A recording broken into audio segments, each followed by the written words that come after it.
ہم نے اسی طرح اے پیغمبر ایسی کسی نشانی کے بغیر ہی تم کو ایک ایسی قوم میں رسول بنا کر بھیجا ہے جس سے پہلے بہت سی قومیں گزر چکی ہیں، اس لیے کہ تم انہیں وہ پیغام سنا دو جو ہم نے تم پر وحی کیا ہے، ہر چند وہ خدائے رحمان کا انکار کر رہے ہیں۔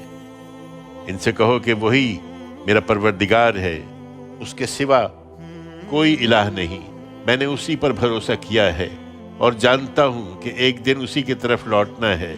حقیقت یہ ہے کہ اگر کوئی ایسا قرآن بھی ہوتا جس سے پہاڑ چلنے لگتے یا زمین ٹکڑے ہو جاتی یا اس سے مردے بولنے لگتے تو کیا یہ ایمان لے آتے؟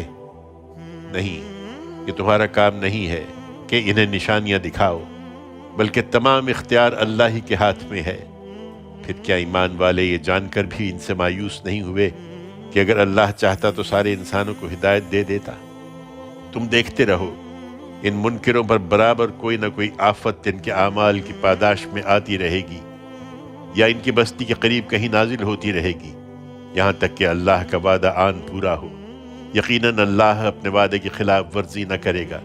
تم سے پہلے بھی رسولوں کا مذاق اڑایا گیا تو میں نے انکار کرنے والوں کو ڈھیل دی، پھر میں نے ان کو پکڑا تو دیکھو کہ کیسی تھی میری سزا۔